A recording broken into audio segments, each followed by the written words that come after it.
Hello everyone and welcome to our administration webinar for the MDI. My name is Merritt Gilbert and I have with me here in the room Sarah Noon-Ward, Jillian Corliss and Maddie Spenrath, and we are the team supporting you through MDI implementation this year. I hope you can hear me. If you do have issues with the sound, you type it in so Sarah might be able to troubleshoot with you. I also realized I forgot to put my little slide with the webinar explanations on it, but you will have an orange arrow that you can hide that menu if you want, a little orange arrow. You can also unmute or unmute yourself if you want to talk. Maybe raise your hand and we can unmute you from here if you have a question, or you can just type a question into the question box. And Sarah here or somebody here will be able to, hopefully be able to answer your questions. So without much further ado, let's just get going right away. I hope people can hear me okay? Yep. All right. So today we are just going to go over very quickly class list preparation. And then we'll touch base on timeline and maybe talk a little bit about MDI teacher and administrator training materials. But I would like to jump into the class list preparation right away in case you want to leave early and you are here for that purpose only. And then we can touch base on timeline after. I have uploaded, in the upload section on the webinar, I have uploaded a couple of documents. The class list template as well as the class list upload help sheet, so you can get them off the webinar or off our blog as well. We do know that last year was the first year our school districts used MyEdBC. We are hoping that this year will be a little bit smoother for all, but if there are issues, I will say right off the bat, we are very happy to help out, so let us know. So I think I'm just going to jump right into what the class list template looks like. So what needs to be in this class list upload template sheet?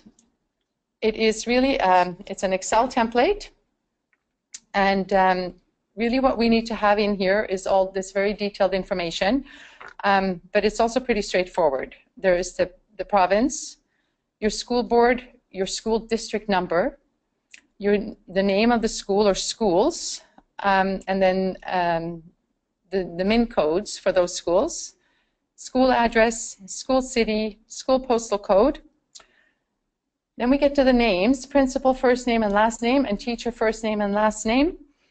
I do recall last year that sometimes the way you get an extract from MyEdBC is that those names are not necessarily in two columns, and that you extract that in one column.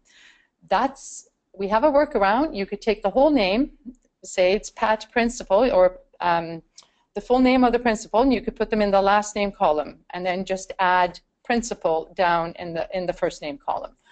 What we can't have are empty cells. So as long as we have the principal or teacher's full name, or even just the last name, but we do need something in both columns. I hope I'm being clear here. So you could say Principal Smith, for example, or Principal John Smith. But you could split. You don't have to try and divide up columns. What's the next one? Child first name and last name.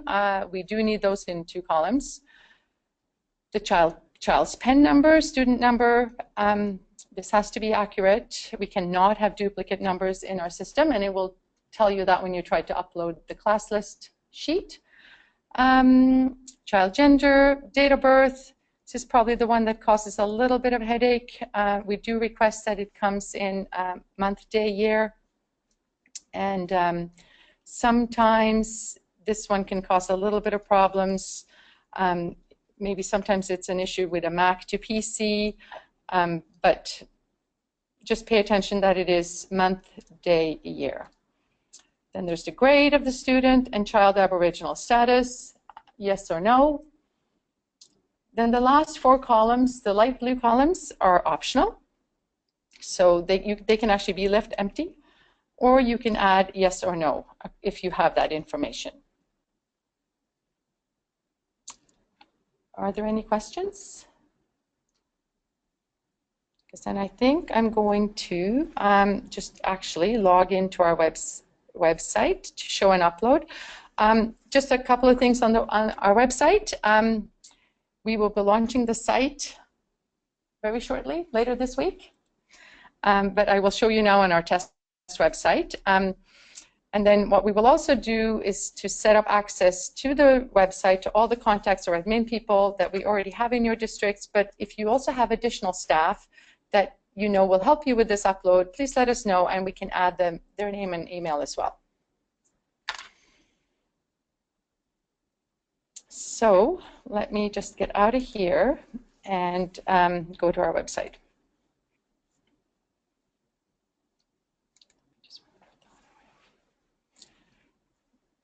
Okay, so this is our test website, but it looks basically identical to our real website.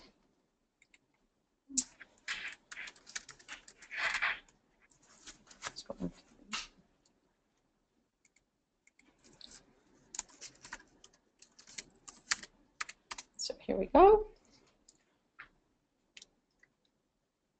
So this is really what it looks like when you get in. You will have, your district will be the one showing up. We have a couple here just so we can show you. And so the first thing you do is to go to your district. Click on the district, then you go to your steps and you follow the steps menu to upload your class list.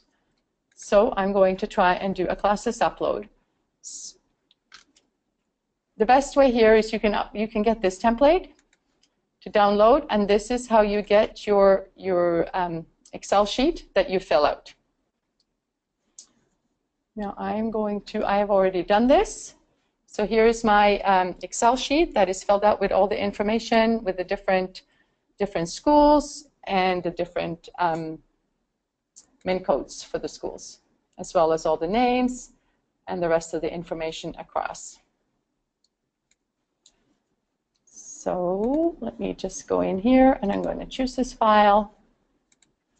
I'm going to click on my Excel sheet that I've saved with all the info in it, and I'm going to upload it.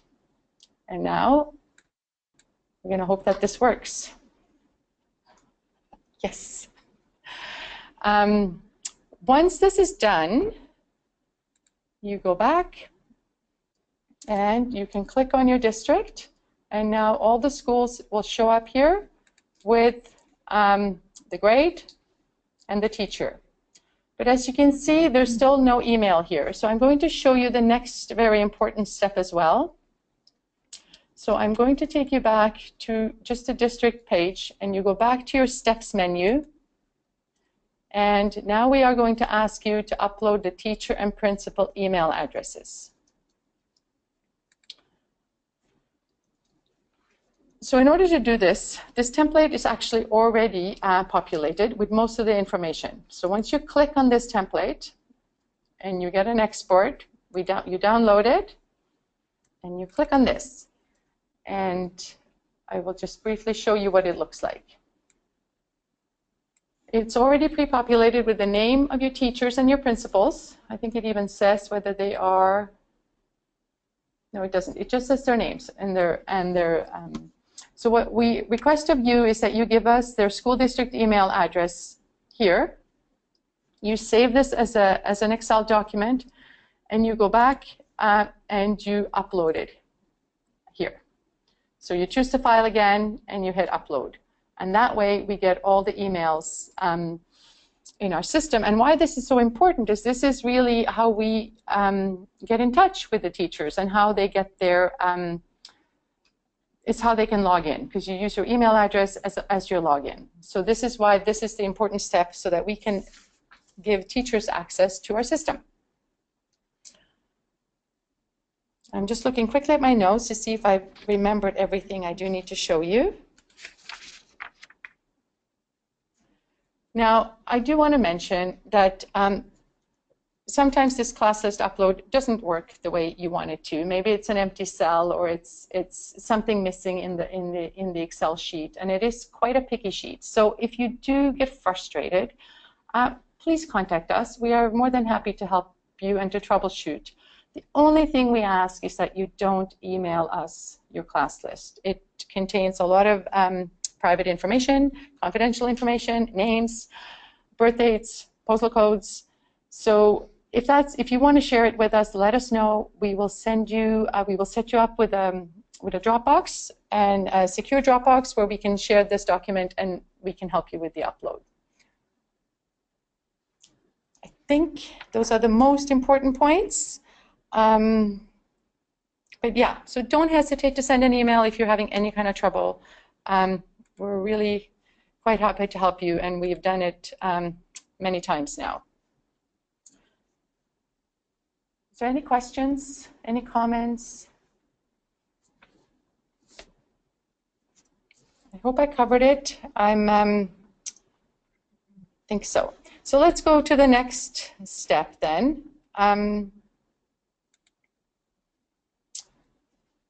Where do we keep all our information? Well, we will have the blog ready with all the resources you need by the end of the week. This has a section for school administrators, and we do encourage you to check this blog regularly. I'm very happy to let you know that I just put all the parent letters on, so you should be able to now get your letters out as soon as you're available. You can, of course.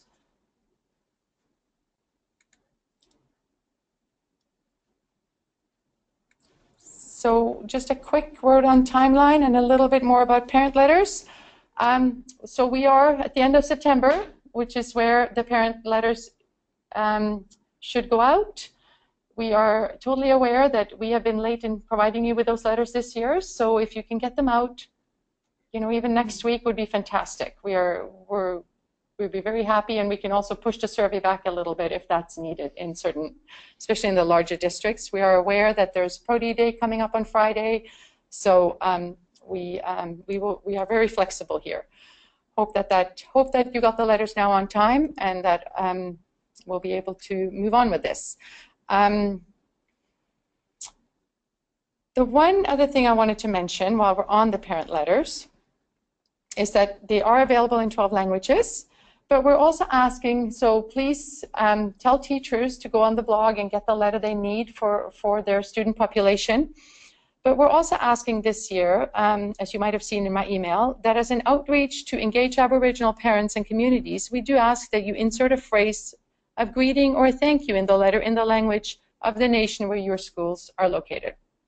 So we recommend you be in touch maybe with your district Aboriginal principal who would be able to help you with this greeting. And we are also, of course, happy. We've already done a couple where we've had to, we've copied and pasted this into the letter and we can send it back to you. So it's up to you. Greeting can be at the beginning of the letter or at the end or both.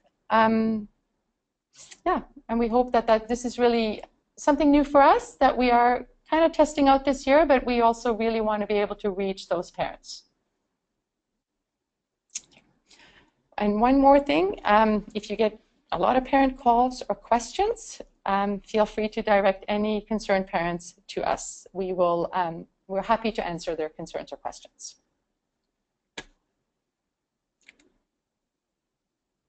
Okay, so I think if you're only on here for the class list upload, I think if I've covered what you wanted me to cover, then you feel free to log off.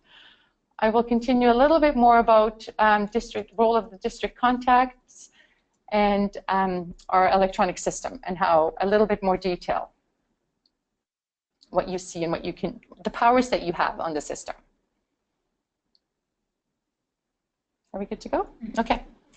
I just have to check in if there are questions. Okay. So as a district contact, you have a lot of power. You can actually do all the things that I've written here, and you can do exactly what teachers and principals can as well. So you can upload class lists, you can send teachers reset password emails, you can track MDI completion across your district and in the various schools, and as well, you can do what the teachers can do. And teachers can really review and edit their class lists. They can unlock and lock surveys for when they are ready to implement the survey. They can preview the survey, and they can print student passwords.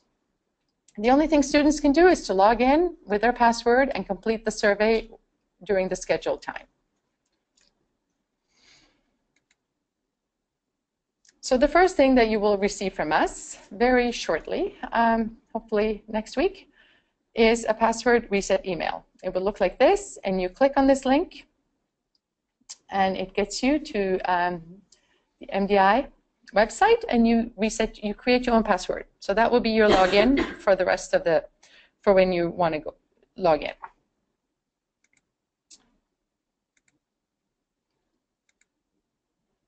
All right. So this is what the welcome page looks like. I already showed you this. And like I said, you do have the ability as a district person to support your teacher. And when the teacher logs, for a teacher to log in, I'll show you what that looks like now. It looks very similar, but it also has a 4-minute training video that for the teachers, in case they need a few reminders or haven't done the survey before, or just want a refresher. It's a very brief video with Maddie's nice, friendly voice. So we like to refer teachers to that if possible. So this is the teacher login.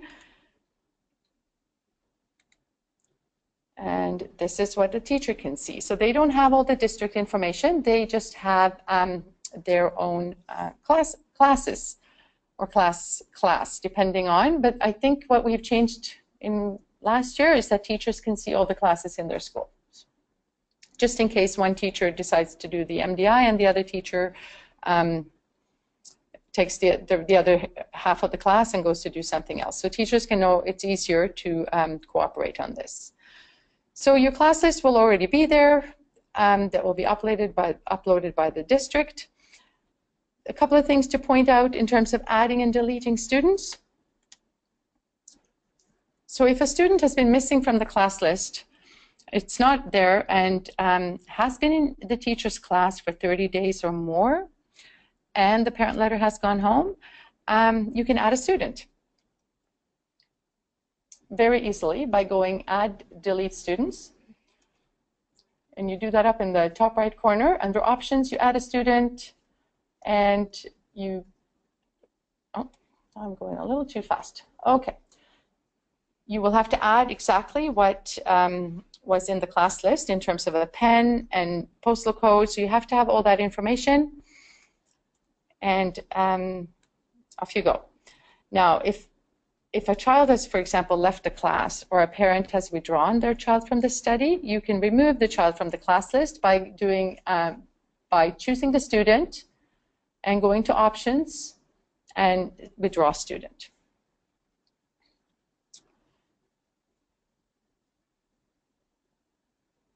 Now, when you do delete a student, there will be a confirmation box that pops up that wants to confirm the reason that you are deleting and the reason why you're deleting. So you can say parent withdrawal or child not in class.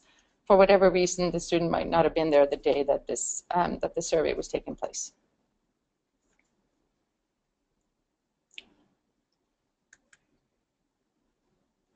So the next step is to print out the student logins so that they can be distributed on the day of the survey administration. So here you would click print student logins, and you get the student list that looks like this, and you click print this page, and most teachers cut this into strips and hand out to their students so that the students can log into the survey. The other thing you can do as a teacher is, so I should mention why we have this unlock survey function. This is really to protect the security of the students, so they can only access the survey when it has been unlocked by the teacher or principal or the district person. So you can, a teacher can log in at night, print out the student passwords, but students can't log in until the teacher has also unlocked the survey. And the unlocked survey automatically locks after 4 hours. So if you print this out at night and you want to do the survey next morning, you just have to log in again to unlock the survey. And you can unlock the survey as often as needed, and you do not need to print new student logins.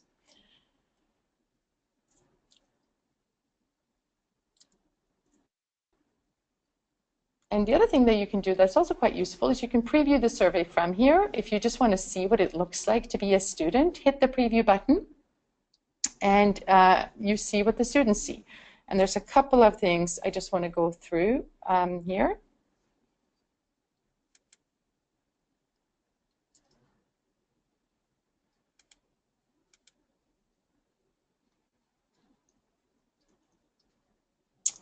And it did not show me what I wanted to show you. So when you preview the survey, you get the assent script. And what we ask is that that's an important, it's important that the teacher reads that out loud and that the students really understand confidentiality, that this is voluntary, and that they agree to participate. So I think that's it. Should I stop and take some questions? So we have one question from Jessica Land. Yeah. She's wondering if there's anything specific they will need to do in order to create a separate login for another colleague in the school for class list upload. Hi, Jessica. No, really what you need to do is just tell me the name and email of that person, and we can set that person up in our system. You can have more district administrators for your district, and they can all have access. So if that answers your question, I hope so. That would not, you can just email me those names, and we will get them set up.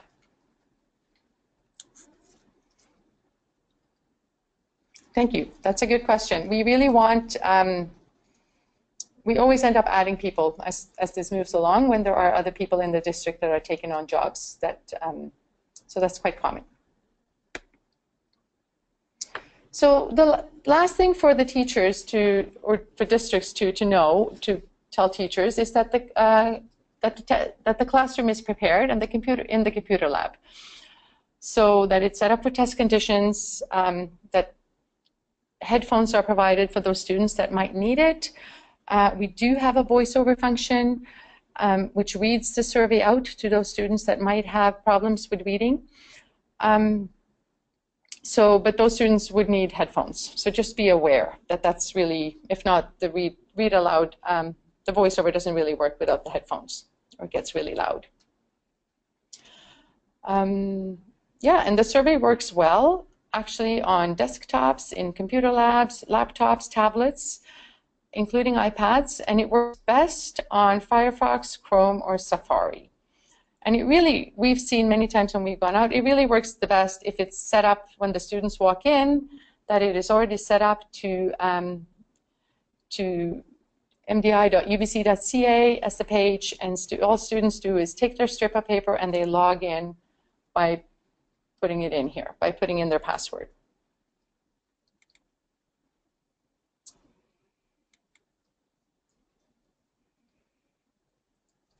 So in terms of administration, so here we get to a little bit more on the instructions for teachers. We do have an instructional survey, and this is, you could also project a survey to follow along if you prefer that, but the instructional survey is really identical to the online survey, except it does contain a few bubbles of advice, and it also has the assent script for you to read out loud, like I said before. And it just informs students that they can also choose not to participate. So we do ask that you read this assent script out loud so that students really understand the purpose of the survey, the confidentiality of their responses, and that their participation is voluntary. And also after reading the assent script, we really recommend teachers begin the survey by reading aloud all the questions of the demographics section. And as well the instruction sections where there is a couple of sample questions, and do those with the students so that they really understand how to best answer the survey. And after that, the students can really read the questions on their own and request assistance as needed. So there will be students who will probably require quite a bit of assistance and others that will just fly through the survey. But we find that the section where most students stumble is, first of all, on the demographics. And so it's good to go through that one together. Now this instructional survey will be on the blog very shortly. We just need to update it with some new screenshots.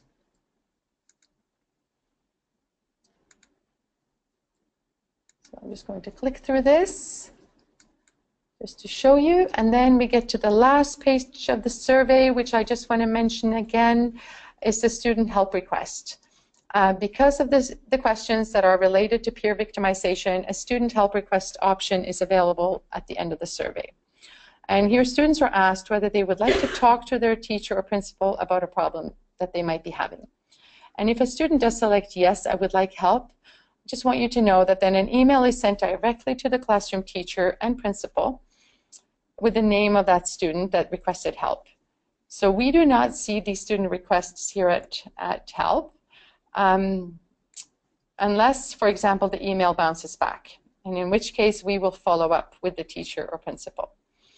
So what we ask is really just that you follow your school's protocol for following up with these students, and that you do not need to let help know about the outcome of this follow-up. This is really just more for students, and also we've heard from participating teachers and principals that very often this has been an opportunity to hear from a student that they may not have been aware was having a problem.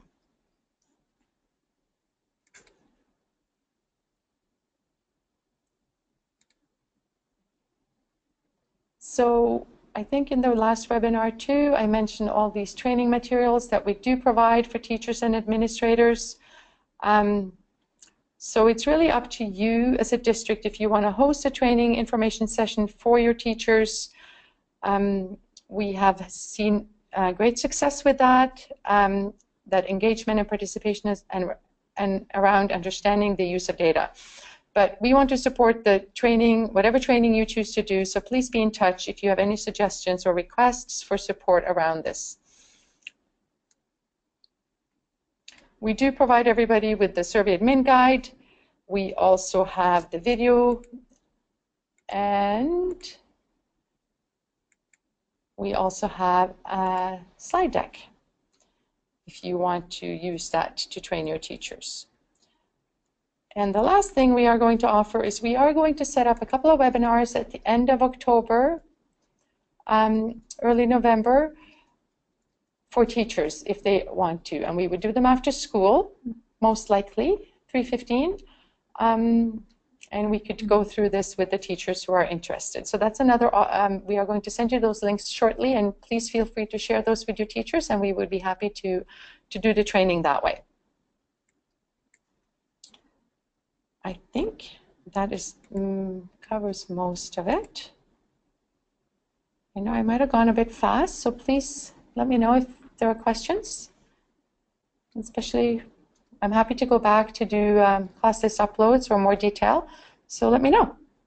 So we have one question from a participant who remembers when the survey was done in paper and is wondering if it is all electronic now. Yep, this year it's all electronic. But this is the million-dollar question. If you do have issues with computers and internet access, let us know and we can talk. Anything to add? That's all for now. I hope that answers your question. It really is. Not just from our point of view, but also as long as you have a computer lab or iPads, it really is a lot easier to do this electronically. Also for the sake of privacy. But it does depend on technology.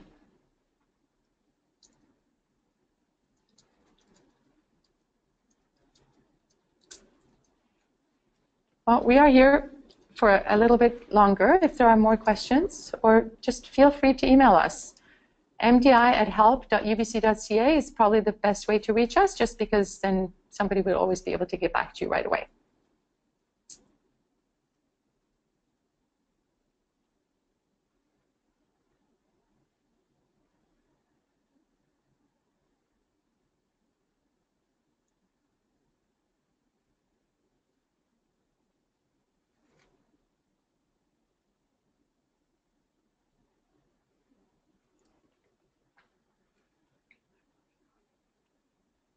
Well, thank you, everyone. I'm going just to say thank you again. It seems to be that we don't have too many more questions, so please stay in touch. Thanks.